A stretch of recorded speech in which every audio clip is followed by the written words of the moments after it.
Good morning, good afternoon, and good evening. Saan man tayong sulok ng mundo naroroon mga idol. Mega love shoutout po sa ating mga bagong subscriber at sa ating mga bagong kaibigan dito sa Whitey World. At lalong-lalo na sa ating mga datihang subscriber.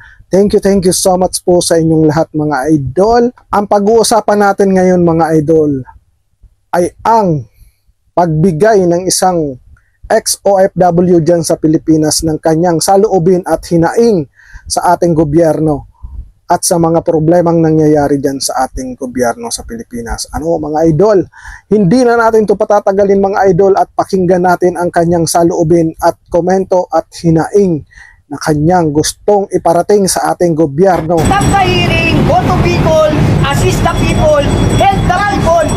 Yun ang dapat natin nilang ginagawa. Kaya ang inaasahan namin dito, wala itong kwenta eh.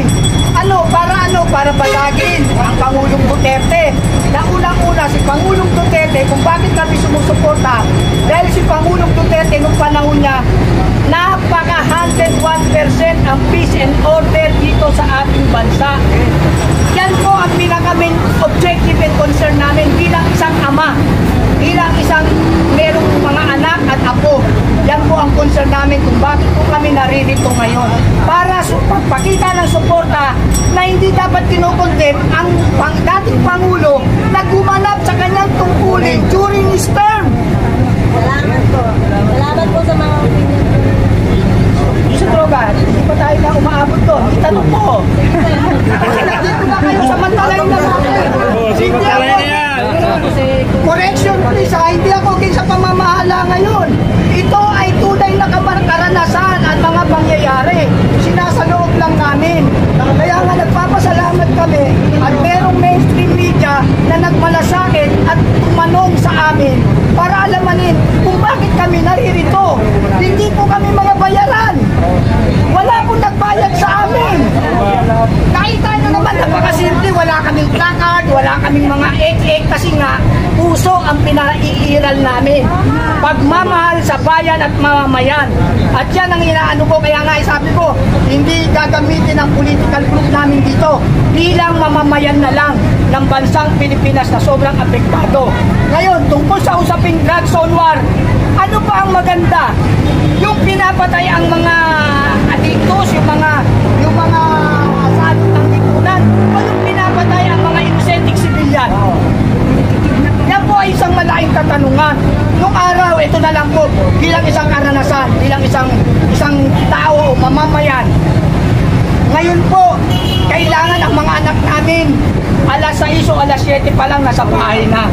Dahil sir, mapalikin peace and order. Yes, unang-una yung peace and order. Dahil walang kapayapaan, walang kaunlaran kung walang peace and order sa isang bansa. Yan ang dapat na pinagtutuunan ng pansin ngayon. Dahil lumalaganap na. Kahit kayo, hindi kayo secure ngayon. Lahat tayo apektado. Ang dami ng mga nakikita nyo ba sa social media? Ibukas natin ang ating mata. Oh. Bakit? Katotohanan ang magpapalaya sa atin. The truth shall set us free. Maganda yung sinabi niyo, sir, dahil nasa Pilipinas kailangan ligtas tayo. Ex-OFW ako, 21 years ako sa abroad. Sa KSA, 8 taon ako. Sa UAE, 13 years ako.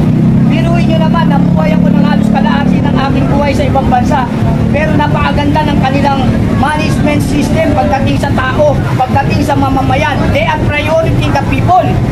Hindi yung mga bakit natin. Kasi yung hearing na yan, ano ba yan?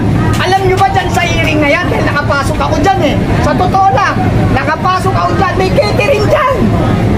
May pagkain na masasarap dyan, mga steak. Kaya yan ay isang waste of fun and waste of money. Sana maawa kayo sa mga mamayang Pilipino. Tama na po yung hearing, tama na po yung politika. Isipin po natin sa ating utak at sa ating puso na tayong mga mamamayan ay napag-iiwanan na sa Asian country na dati tayo ang number 2. Ngayon, ilan tayo? Pamulelat na, kawawa naman. Alam nyo, ang mga politiko natin, matatalino yan eh. Mga abogado yan. Mga professional, na tao. Pero ano ginagawa? Ilan-ilan lang sa kanila ang gumaganap ng kanilang mandato. Maawa naman po kayo. sa mamamayang Pilipino at sa mga bansa natin. Napag-iiwanan na po tayo.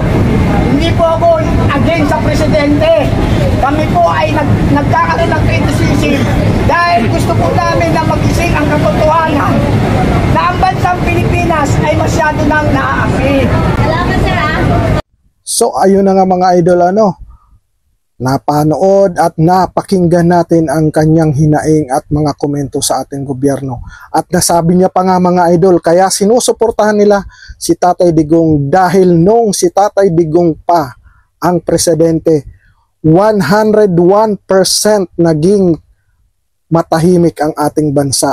Totoo nga naman talaga mga idol ang sinasabi ni Kabayan dahil nung time ni Tatay Digong ay nawala ang kriminalidad at maraming adik na nagparehab at marami ding nahuli na mga adik at mga drug lord. Yun ang kagandahan nung time ni Tatay Digong. Marami din, may mga ilan-ilan na ayaw sa ganon paraan ni Tatay Digong. Pero kahit hindi nila aminin mga idol, alam natin na naramdaman nila ang ganda at ang katahimikan ng ating bansa nung time ni Tatay Digong. At ang isa pa dito mga idol, sabi nga ni Kabayan, but alam nyo ba, yung hearing na yan, may catering yan sa loob at may masasarap na pagkain yan, may steak yan, lahat ng masasarap na pagkain nasa loob ng hearing na yan. Sa totoo lang naman talaga mga idol, totoo yan, bawat hearing may bayad, di ba? Kaya kung mas maganda talaga dyan, itigil na lang natin yan. Unahin daw talaga yung problema natin na nangyari lalo na nung time na nag-hearing sila, binabayo ng bagyo ang Bicol region. Tama nga naman talaga si Kabayan. Huwag daw isipin yung mga bulsa nila. Ang isipin daw dapat nila yung sambayan ng Pilipino. Doon tamang-tama talaga dahil hindi daw kaya kay Tatay Digong talagang sambayan ng Pilipino ang iniisip ni Tatay Digong. Hanggang dito na lang mga idol ang talakayan natin ngayon. At maraming salamat sa mga bago nating subscriber at sa mga bago nating kaibigan dito sa Whitey World. And of course, thank you so much sa mga dating subscriber. At para sa mga baguhan na makakapanood ng ating video mga idol, paki-like at paki-touch naman yung subscribe button at pati na yung notification bell para lagi kayong updated sa mga bago nating i-upload dito sa ating munting bahay. And of course, pinapasalamatan ko pala ang isang vlogger din na DDS din siya, DDS vlogger na si Daddy D. Ayan, thank you so much and shout out. Suportahan po natin si Daddy D. Isa rin po siyang DDS vlogger mga idol. At paki-subscribe na rin po ang kanyang channel, Daddy D. Yan po ang kanyang channel, yan po ang pangalan ng kanyang channel mga idol. Thank you so much po sa inyong lahat. Magandang araw at magandang tanghali, magandang gabi, saan man tayong sulok ng mundo, lalong-lalo sa aking mga kapwa OFW. Always remember po, God is good all the time. God bless us all. Bong TV is now signing off.